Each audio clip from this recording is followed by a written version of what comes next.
तो आदाब, नमस्कार, गुड इवनिंग, सत श्रीकाल। एक बार फिर आप तमाम लोगों का स्वागत है क्राइम तक की कहानी के इस एपिसोड में। उम्मीद है पूरी फैमिली अच्छी होगी, अपना और अपनों का ख्याल रख रही होगी। यूनाइटेड नेशन यानी संयुक्त राष्ट्र की एक रिपोर्ट है, बल्कि दो रिपोर्ट है, 2022 और 2023, 2022 और 2023 की। इस रिपोर्ट के हिसाब से 2022 में पूरी दुनिया में 48,800 विमेंस और लड़कियों का मर्डर हुआ, कत्ल हुआ, यानी 48,800 महिलाओं और लड़कियों का कत्ल हुआ। जबकि 2023 में 53,100 53,100 विमेंस एंड गर्ल्स इनका कत्ल हुआ।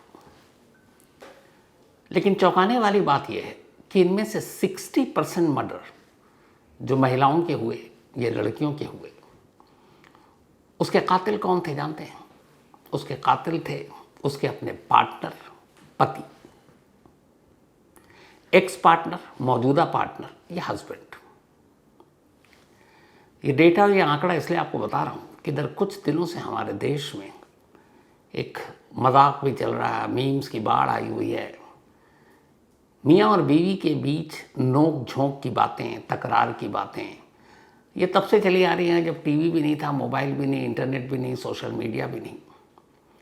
लेकिन अब नोक झोंक से हटकर जो घर घर में, कहीं ड्रम में, कहीं बैग में, कहीं फ्रिज में, कहीं कुकर में, कहीं बेड में, कहीं बेड के अंदर, कहीं फर्श में, कहीं दीवार पर जो लाशें निकल रही हैं और जिसमें पति पत्नी को मार रहा है या पत्नी पति को,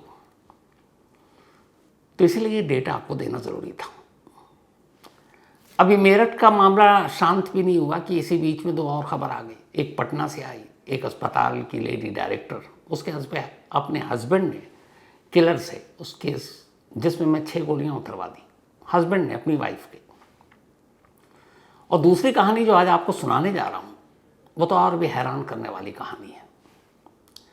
मतलब इश्क, पति पत्नी रिश्ते, इन सब को लेके जो क्राइम हो रहे हैं, सोच से परे की चीज़ है।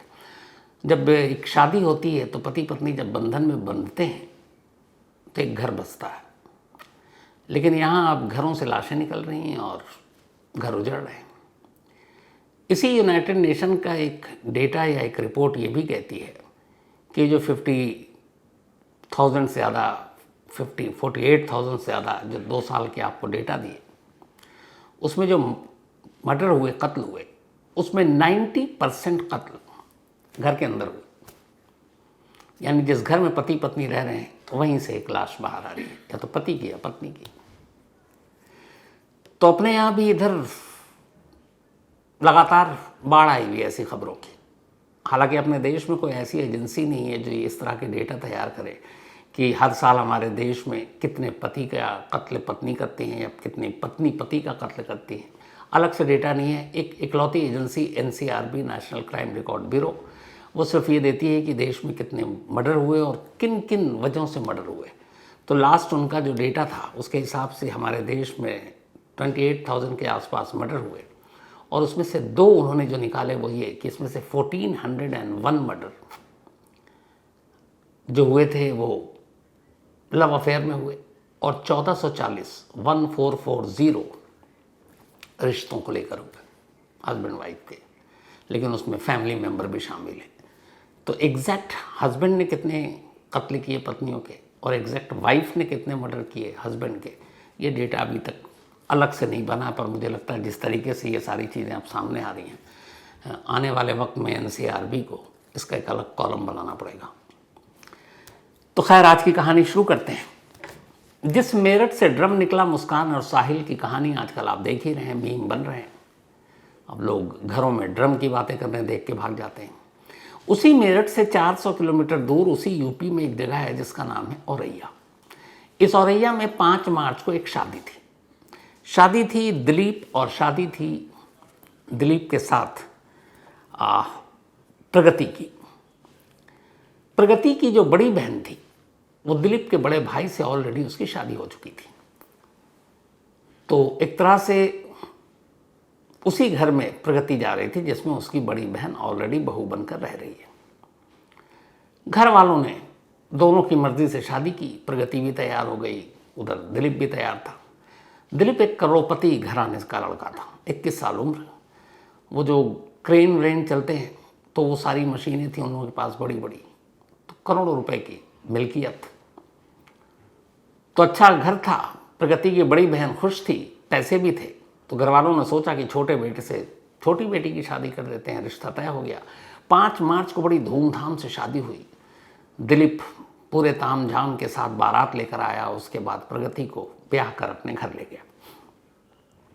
6 मार्च को वो घर पहुंची। उसके बाद धीरे धीरे वक्त बीता। वहाँ पे तमाम मेहमान आए, मुंह दिखाई में पैसे मिले। फिर इसी बीच 8 दिन बाद होली आ गई। तो 6 मार्च को ससुराल आने के बाद 2 दिन के बाद उनकी रस्म थी, वो फिर वापस अपने मायके चली गई थी 8 मार्च को। फिर वो वापस आई 4 दिन के बाद 12 मार्च को। फिर 14 मार्च को होली थी, होली पे फिर मायके चली गई क्योंकि शादी के बाद पहली होली थी। 14 मार्च को अब प्रगति घर चली गई और अब अपने घर पर है, मायके में है। शादी के अब ठीक 14वां दिन था। 5 मार्च को शादी हुई और अब 19 मार्च की तारीख आ गई। लगभग 14-15 दिन तक शादी की छुट्टी ले रखी थी दिलीप ने सॉरी, और उसे लगा कि अभी शादी है तो छुट्टी ले लेते हैं। छुट्टी वुट्टी ले ली। फिर होली भी थी। 14 दिन बाद पहली बार वो काम पर गया अपने इलाके में, क्रेन को लेकर। बाकी कहीं से जो टेंडर ठेका बाकी चीज़ें थी, तो 19 तारीख को काम पर निकला। वहाँ से उसने अपने बड़े भाई को फ़ोन किया कि अब मेरा काम ख़त्म हो गया, मैं घर लौट रहा हूँ। शादी का घर था अभी तक, लेकिन घर नहीं लौटा। घर वालों ने रात हो गई फ़ोन किया, परेशान इधर उधर ढूंढा।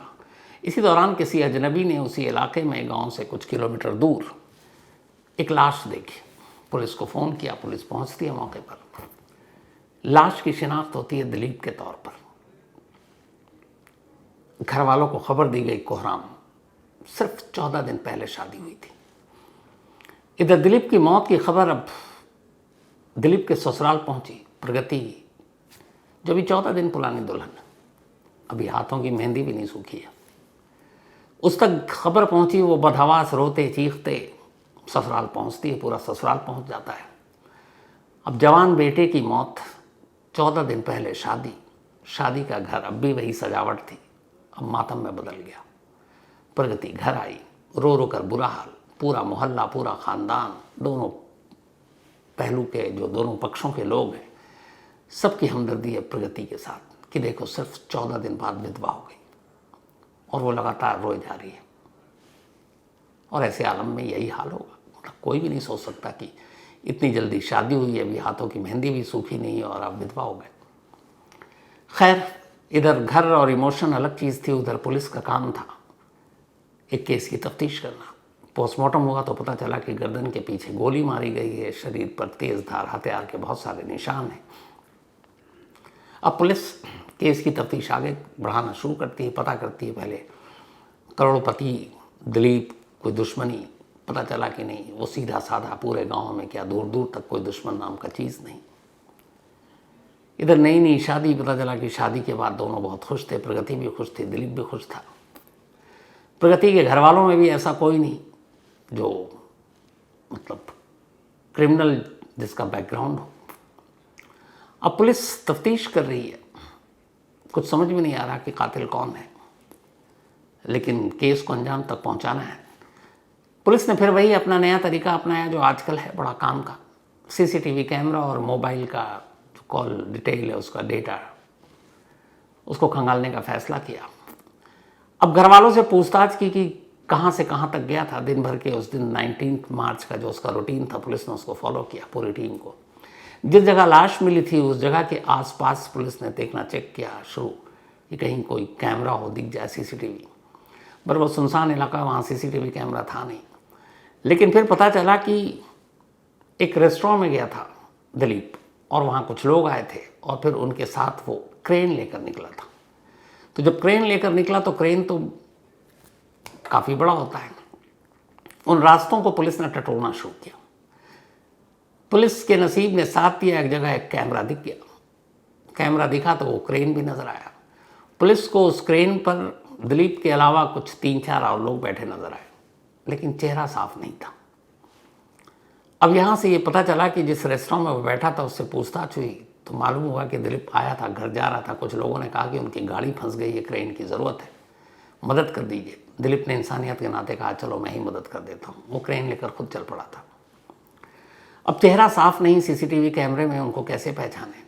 पुलिस ने उस इलाके के सारे जो मोबाइल का टावर था उसमें कौन कौन से मोबाइल उस वक्त एक्टिव थे, अब उनको सिलेक्ट करना शुरू किया।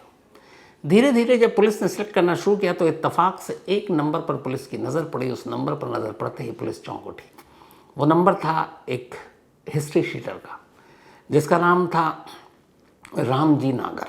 रामजी नागर के ऊपर 10-12 केस थे, मर्डर के भी केस थे, जेल जाना रूटीन था उसका, लेकिन इस वक्त इन दिनों जमानत पर बाहर था। अब जिस जगह लाश मिली उस जगह पर रामजी नागर का पाया जाना, उसके मोबाइल का, पुलिस के कान खड़े कर जाती है। अब पुलिस राम जी को ढूंढती है। इत्तेफाक से राम जी बेफिक्र अपने घर में, पुलिस उससे दबोचती है, उठाती है, लाती है। पहले तो वो इनकार करता है, फिर पुलिस उसे सीसीटीवी कैमरा दिखाती है। मौका या वारदात पर उसके मोबाइल के ज़रिए उसकी मौजूदगी का सबूत देती है। तब राम जी नगर कहानी सुनाता, उसने कहा मैंने मारा। फिर वो 2-3 नाम और लेता है। इसके बाद पुलिस उन जो नाम लिया उनमें से एक नाम के घर पहुंचती है।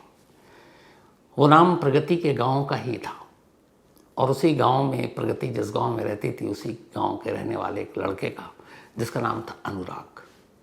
अब पुलिस अनुराग को उठाती है। अनुराग रामजी नगर को पहले ही पुलिस कस्टडी में देख चुका था, उसकी हवा खराब। अब दोनों को बिठाकर पुलिस पूछताछ करती है।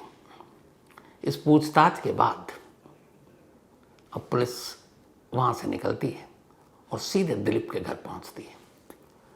दिलीप के घर में अब भी मातम पस रहा है। शादी को 2 हफ्ते भी पूरे नहीं हुए थे।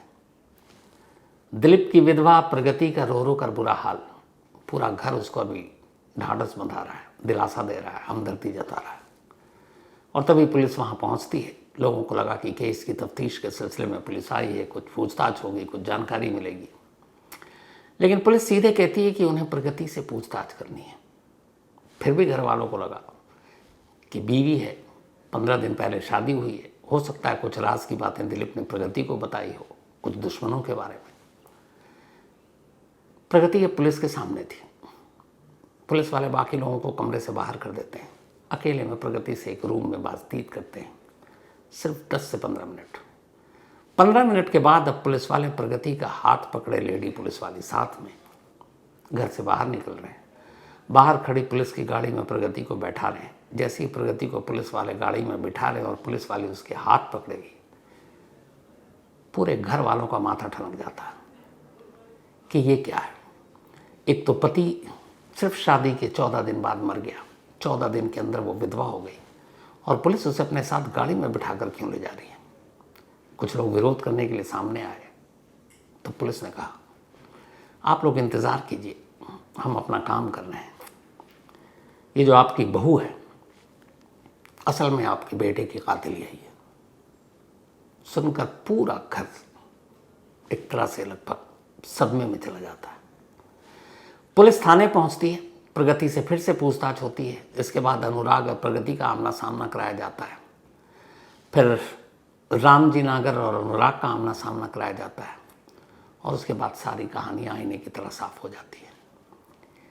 कहानी एक अजीब कहानी। ये कहानी ऐसी थी कि जिसमें अगर थोड़ा सा दिमाग लगा लेती तो शायद दिलीप की जान ना जाती। लेकिन जब दिमाग पर और अकल पर पर्दा पड़ा हो और लालच उस पर्दे को और गहरा कर दे तो फिर कुछ दिखाई नहीं देता। असल में प्रगति जिस गांव में रहती थी उसी गांव के एक लड़के अनुराग से उसकी दोस्ती थी, बरसों पुरानी दोस्ती प्यार में बदल गया। अब दोनों एक दूसरे से प्यार करने लगे। अनुराग एक ट्रैक्टर ड्राइवर था, माली हालत से ठीक नहीं था, लेकिन प्यार अंधा होता है। प्रगति को बस ये था कि किसी तरह से अनुराग उसकी ज़िंदगी में आ जाए, दोनों शादी करेंगे, खुश रहेंगे। लेकिन इधर प्रगति की बड़ी बहन की शादी दिलीप के बड़े भाई से हो चुकी थी और वो एक करोड़पति कारोबारी थे, एक हैसियत थी। फिर उनका छोटा भाई था दिलीप, कुंवारा। घर वालों को लगा बड़ी बेटी को बहुत अच्छे से वो लोग रख रहे हैं, बहुत मान सम्मान दे रहे हैं, इज्जत से रख रहे हैं, पैसे की भी कमी नहीं, हर ज़रूरत पूरी हो रही है। तो हर माँ बाप की ख्वाहिश होती है कि छोटी बेटी को भी इसी तरह खुशहाल ज़िंदगी मिले। तो बात छिड़ी।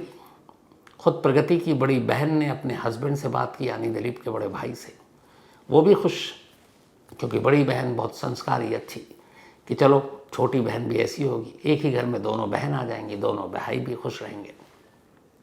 रिश्ते की बात पक्की हो गई।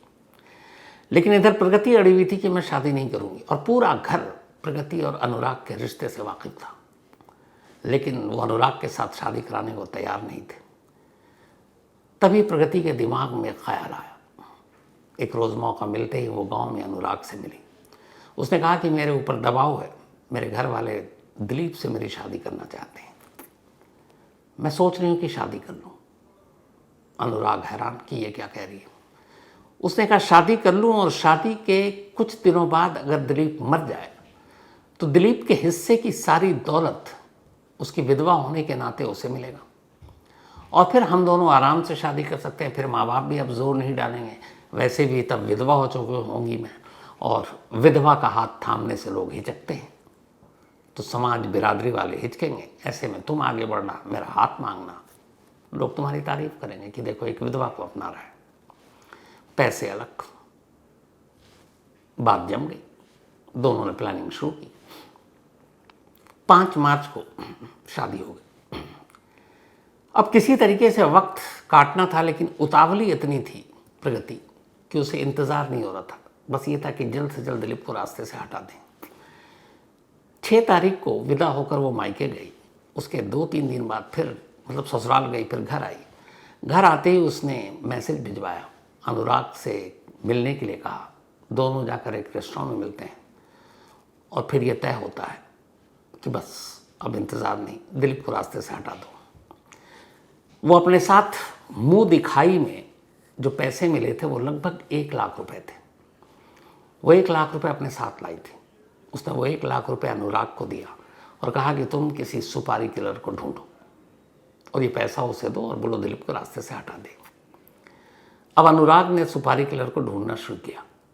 अपने कुछ दोस्तों के ज़रिए पता चला कि एक रामजी नागर नाम का क्रिमिनल है जो ऐसे काम कर सकता है। वो रामजी नागर से मिला।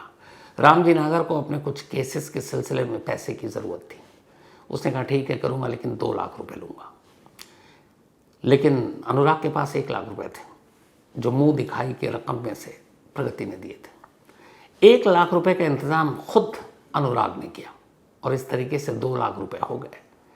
उसने वो पैसे रामजी नागर को दिए। अब इस बीच में प्रगति वापस ससुराल पहुंच गई, क्योंकि उसे पता था 14 को दिवाली है, 14 मार्च को फिर घर आएंगे मायके में।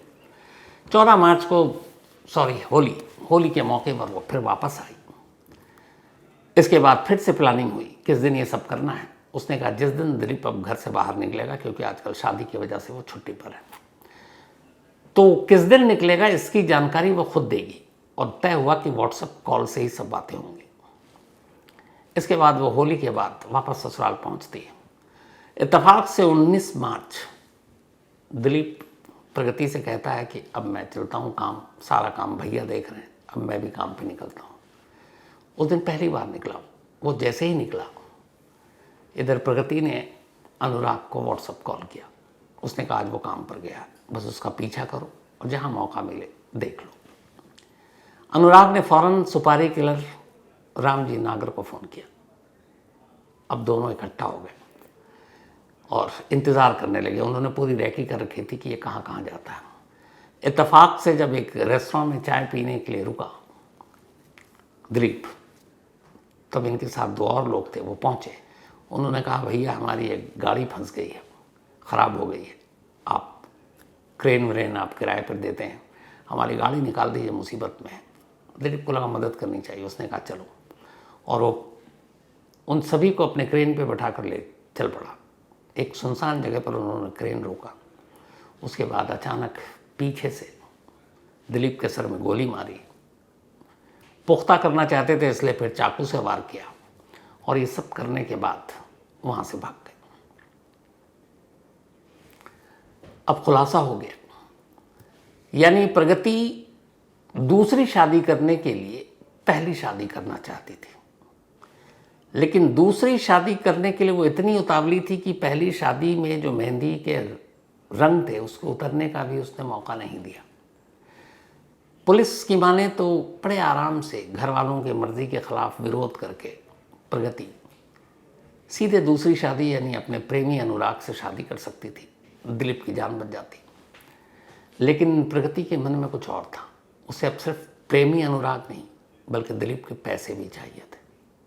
और इस तरह एक मासूम मारा गया और एक पत्नी के हाथों एक पति का और कत्ल हो गया। पति पत्नी का कत्ल कर रहे हैं, पत्नी पति के कत्ल कर रहे हैं। डेटा आपको शुरू में बताया, पता नहीं ये दुनिया कहाँ जा रही है। खैर ये थी आज की कहानी ख़त्म करूँ उससे पहले वही अपना सिलसिला। आज रजनी शर्मा जी, इनका बर्थडे है। Happy birthday Rajni Sharma ji. और ये मिशिता एंड आशीष इनकी मम्मी है। ईशानी राठौड़ इनका भी आज बर्थडे है, तो हैप्पी बर्थडे ईशानी। और ये ऋषभ राठौड़ जी ने भेजा है। साथ ही करण चंचलानी इनका भी आज बर्थडे है, हैप्पी बर्थडे करण। और ये भेजा है इनकी सिस्टर दिव्या चंचलानी ने। इसके अलावा पार्व इनका भी आज बर्थडे है, हैप्पी बर्थडे पार्व। और ये नम्हा एंड जिग्नेश पटेल इन दोनों के बेटे हैं पार्व। साथ ही आज तैयबा बानो एंड मोहम्मद नौशाद इन दोनों की एनिवर्सरी है, तो आप दोनों को शादी की सालगिरह की बहुत बहुत मुबारकबाद, तैयबा एंड नौशाद। और भेजा है जैनब एंड माशूक आलम ने। तो इसी के साथ कहानी में आज इतना ही। अब आपसे मुलाकात होगी कल रात 9 बजे किसी नई कहानी के साथ। तब तक अपना और अपनों का ख्याल रखिएगा। Thank you very much.